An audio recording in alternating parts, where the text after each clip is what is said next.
Good morning, ladies and gentlemen. My name is Sherry-Ann Lindsay, and I am honored to serve as the Speaker of the House for today's debate. I'm often referred to as the headmaster for this session.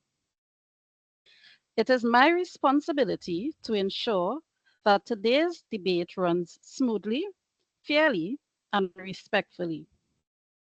I will be guiding the proceedings, keeping track of time, and ensuring that everyone has the opportunity to speak. This morning, we will be debating the statement, leaders are born, not made. There will be two teams debating this statement. Team Marvel Heroes, who will argue for this statement, and Team Marvel Villains, who will argue against it. Before we begin, I trust that everyone has read and understands the guideline for this debate. I would like to remind you all that this debate is conducted in a respectful and timely manner.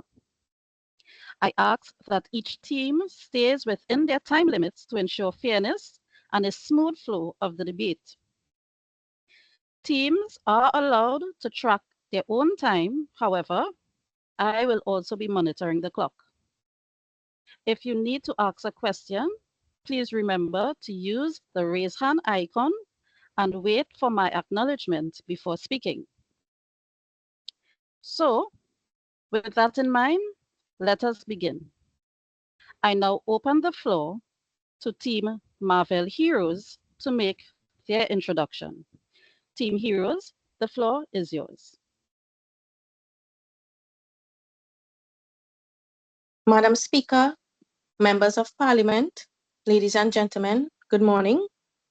Let me start by introducing myself, Iron Man, Minister of Stark, and my fellow colleagues, Black Panther, Minister of Vibranium, Thor, Minister of Thunder, Spider-Man, Minister of Webs, and Captain Marvel, Minister of the Universe. Madam Speaker, we on today's proposition strongly believe that leaders are born and not made. Certain people are born with the innate qualities which set them apart from others, and because of these qualities, they are able to fill positions of power and authority. Leaders motivate, leaders guide, and leaders inspire people to achieve a common goal. Scientists at the University of Houston, Illinois, and in Germany compared a personality test and the results of 1,795 individuals who took the test in 1960 at the age of 16 years old and in 2010 at the age of 66. Leadership was one of the facets of the test, and the thought was, if leaders are born, the results of the test will be consistent. And if leaders are made, the results should increase over the 50-year period. Madam Speaker, almost 80% of the people held the same opinion of themselves as leaders, both at the age of 16 and at the age of 66.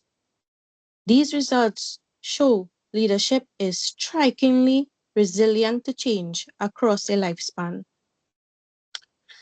Elon Musk, Nelson Mandela, and Barack Obama, just to name a few, demonstrated leadership qualities and traits such as confidence, innovation, and vision from a young age. Madam Speaker, the reality is certain personality traits are inherent from birth. So while the opposition would like us to believe that the trait of leadership is in everyone, the fact that two children can be raised in the same home and have the same parents, but only one can exhibit distinct leadership characteristics from infancy, it is proof in itself that what the opposition is saying is simply not true. To say that a leader is made, not born, is a delusion concocted by men. And the reality is, to be a leader, you have to be born that way.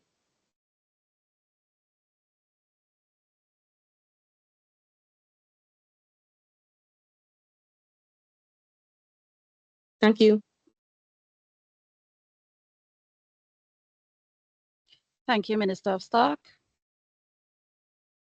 We will now have a 2 minutes intermission.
That concludes the intermission.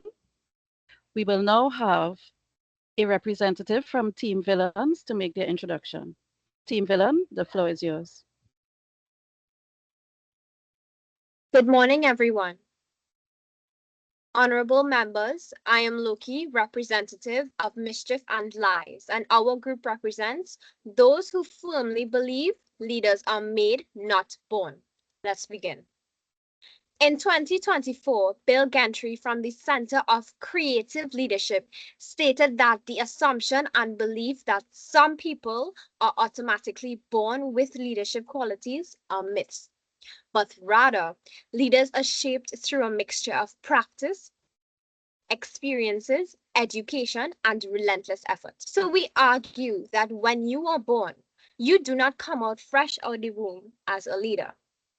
Like Conan O'Brien for Fast Company in 2011 stated, to be a leader, you have to be forged from the fires of hardship and be made into rock. Like metal in fire, you have to be tempered to become hard, solid, and stronger.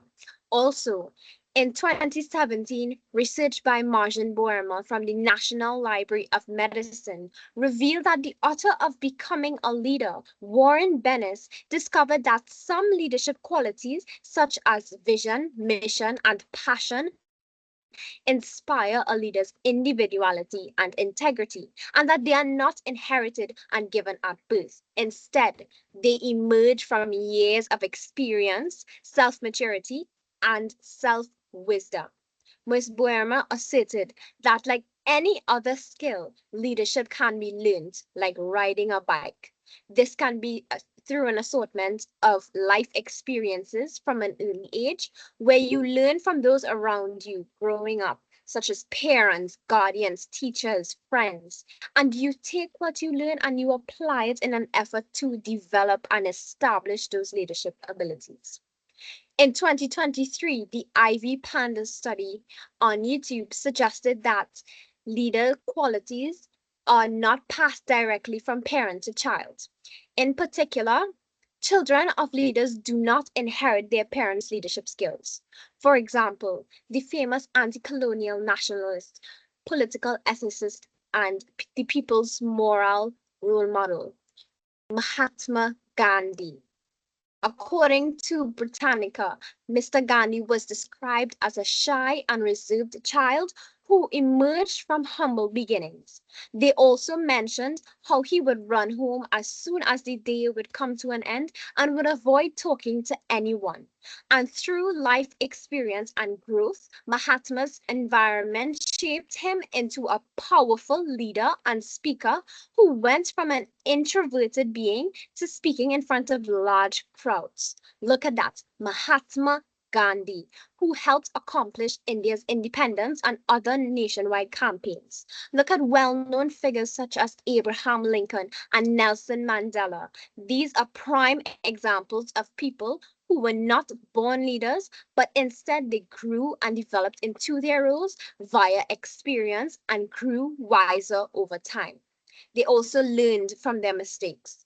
So we need to stop portraying the idea that leaders are born and not made. This can mislead people and many times make them feel worthless if they believe it. This concludes our opening statement. Thank you, Minister. We will now have a 2 minutes intermission.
That concludes the intermission.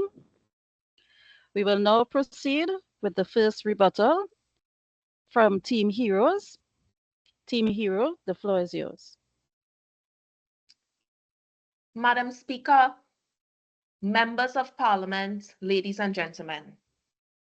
This debate about whether leaders are born or made is really a debate about nature versus nurture. It is really a debate about whether or not someone can really be born a leader or if their environment can shape them into one. Now, while we can acknowledge that training and experience can certainly enhance leadership skills, it is ridiculous to think that that in itself is enough to create a leader. And to argue that it can is to overlook the importance of a person's inborn qualities. Yes, the environment and training can certainly refine a person's skills. However, the environment cannot instill the natural ability to inspire and lead. Now, the opposition just argued in their opening statements that to believe that someone can be born a leader is to believe in myths. So let's now explore that. Identical twin studies, for example, showed that leadership tendencies remained remarkably consistent even when twins are raised in different environments. This enforces the idea that leadership is largely influenced by nature rather than nurture. So, Madam Speaker, not everyone exposed to the same opportunities or training emerges as a leader. It is only those with the inherent traits can truly excel in such roles. Additionally, studies on the great man theory highlighted that leadership ability is often attributed to inherent characteristics like charisma, intelligence, and decisiveness. This theory suggests that these traits are primarily genetic and cannot be taught or replicated through training. Scientific research also supports this notion that critical traits like charisma, confidence, and emotional resilience are significantly influenced by genetics as well. Behavioral genetics studies show that personality traits linked to leadership, such as extroversion and decisiveness, are inheritable. Furthermore, brain science highlights the role of the brain, specifically the prefrontal cortex, in decision making and emotional regulation, which we know are influenced by biological factors from birth. So the question I pose to the opposition is this: is all of this scientific evidence a myth? Madam Speaker, there are also historical examples that provide strong evidence that leadership emerges from inborn traits. Alexander the Great and Napoleon Bonaparte, for instance, demonstrated exceptional leadership abilities from a young age, long before their environments could have fully shaped them into becoming one. And let's not forget that in our own modern era, individuals like Elon Musk and Oprah Winfrey similarly exhibited the natural charisma and vision that sets them apart early in life. Collectively, we can see that these examples show that while the environment may provide opportunities, it is the natural qualities of these individuals that enable them to truly rise as leaders. Thank you. Thank you. We will now we would now have a 2 minutes intermission.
That concludes the intermission.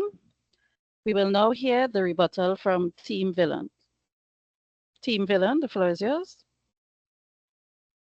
Good morning, honorable members. My name is Venom, Lord of Alien Symbiote and Mass Destruction. I disagree with the statement that innate traits determine leadership. While some individuals may possess innate traits that can aid in leadership, such as charisma or confidence, many essential leadership qualities like communication, empathy, and strategic thinking can be learned and refined over time. The claim that leaders are born rather than made overlook substantial evidence that leadership can be developed through learning and experience. A study done by the Center for Creative Leadership found that leadership skills result significantly from a 70-20-10 model, where 70% of leadership skills are gained through challenging experience, 20% from mentorship and coaching, and 10% from formal education. This model highlights how critical real-world experience are in shaping leadership abilities. Research shows evidence that many skills associated with strong leadership, such as decision making and communication, are learned and refined over time due to programs. For instance, business management and leadership programs help individuals develop essential leadership skills such as effective communication, decision making, and team management, and have proven highly effective at transforming individuals into capable leaders, regardless of their initial personality. Madam Speaker, experience matters. Many successful leaders start with little experience and grow into their roles through hands-on experience. As they face challenges and learn from failures, they develop the qualities that make them effective leaders. Steve Jobs is an example of a leader who was made, not born. His journey after being removed from Apple shows how personal experience can shape leadership qualities. His approach was surrounding himself with talented individuals, fostering creativity and encouraging open communication. His story shows us that effective leadership is about nurturing and developing both oneself and others. Mentorship and coaching. Having mentors and coaches can significantly influence a person's leadership journey. For example, military training programs have repeatedly turned ordinary individuals into exemplary leaders by instilling discipline, problem solving, and teamwork skills. Leadership development specifically aims to enhance key leadership traits. Research done by Lindsay J. emphasizes that mentoring significantly impacts leadership qualities. In her studies, she found that effective mentoring relationship leads to increased leadership self-efficiency. Additionally, her work shows the importance of how structured mentoring programs help foster a supportive environment that encourages personal growth as well as professional growth.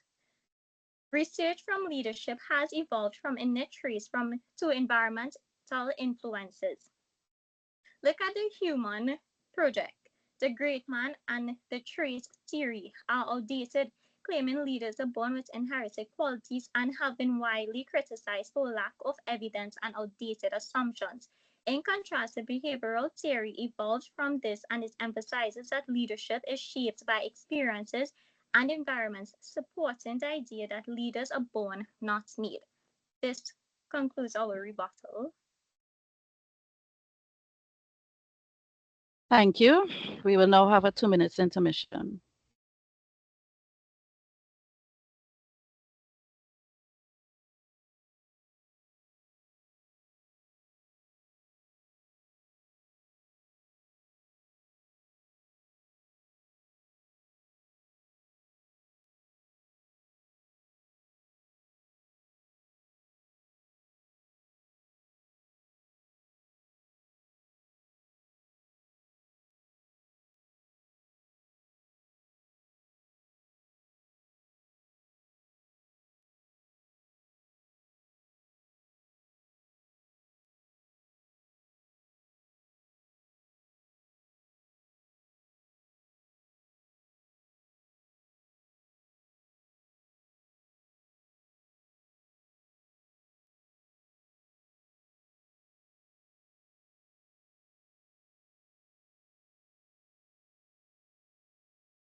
That concludes the intermission.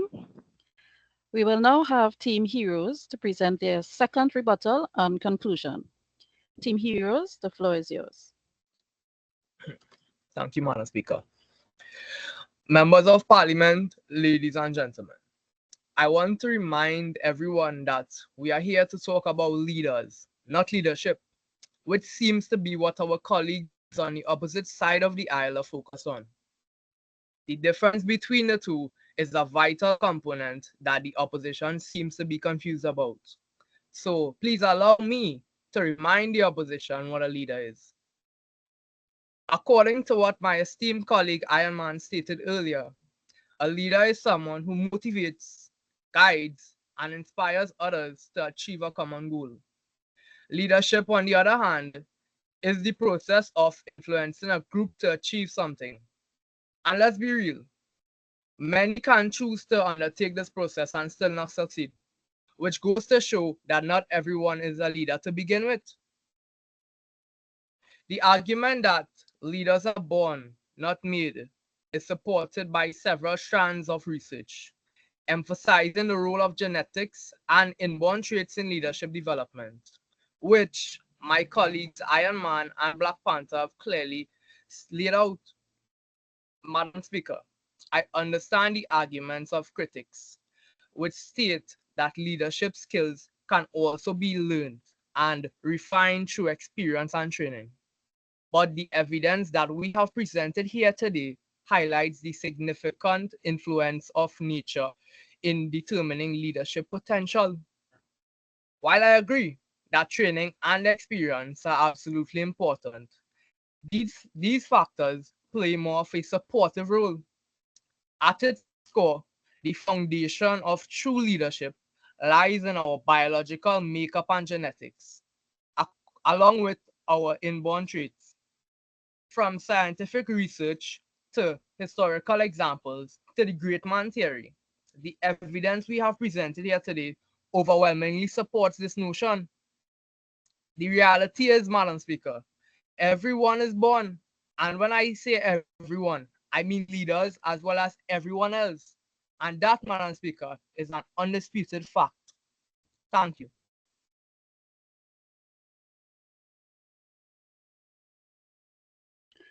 Thank you. So before we move on, I would like to remind everyone that you can use the raise hand icon if you have any questions or comments. Do we have any questions before we move on?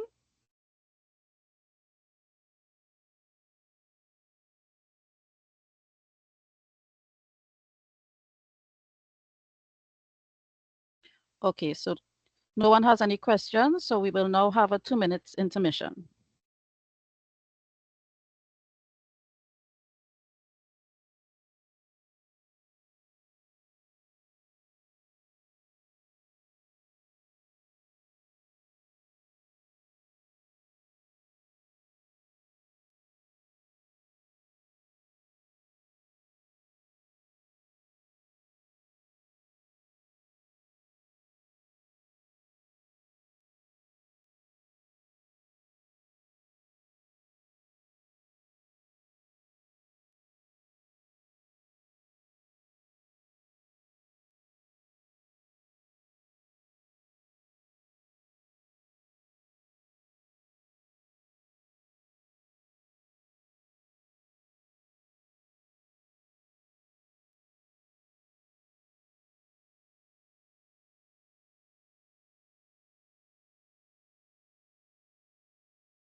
That concludes the intermission.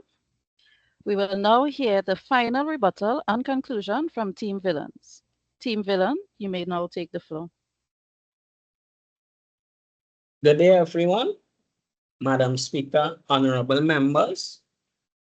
I am Thanos, representative of Balance. And today we will be disagreeing with the statement that leaders are born and not made. Firstly, our counterpart said that everyone is born. Yes, everyone is born, but not everyone is born a leader. Then we will be a different place. So we also like to speak about innate qualities. They said that through innate qualities that everyone is born with certain skills. Now, in the case study that my quote reference with Mahatma Gandhi, he was naturally a very shy. He was naturally soft-spoken. Actually, he used to leave school so that he wouldn't have to speak to anybody. But it turns out that he went on to become the father of the nation, one of the greatest leaders to come out of India. So how is it that someone that was not born with any of these traits went on to put themselves in a position to be such a great leader? This in itself proves that being born with innate qualities does not necessarily make an individual a great leader. Through training, through experience, through mentorship, through coaching, any individual can be a great leader.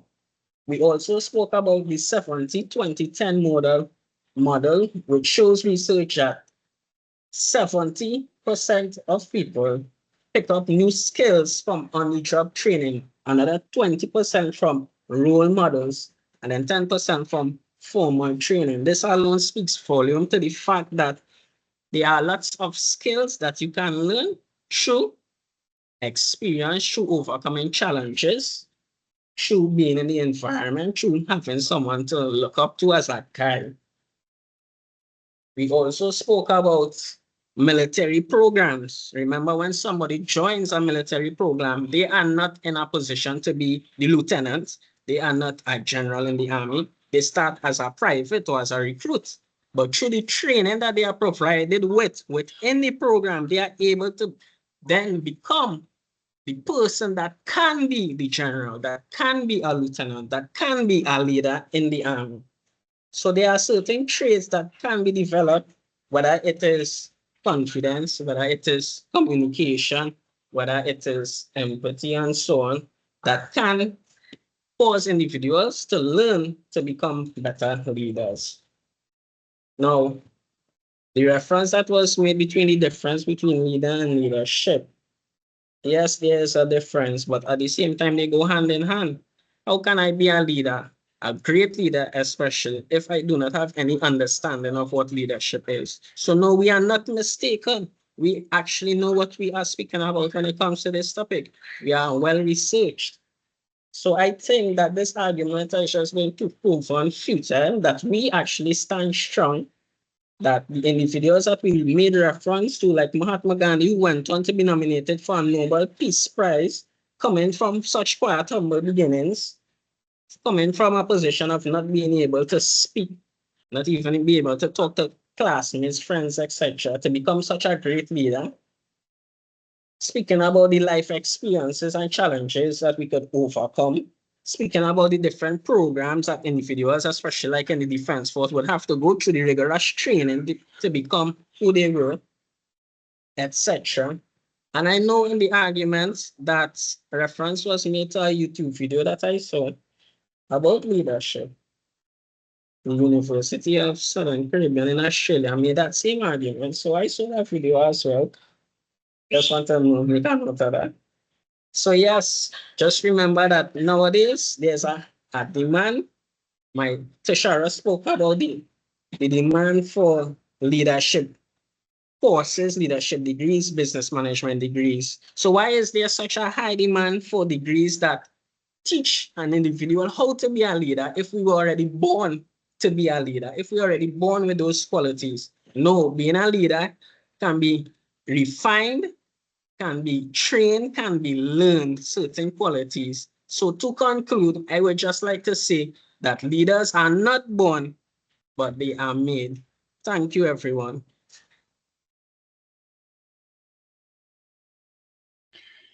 Thank you, Representative of Balance, for your conclusion. So this concludes our first debate of the day.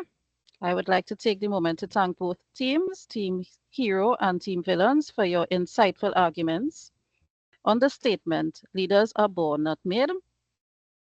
Thank you everyone for your participation. This concludes the debate.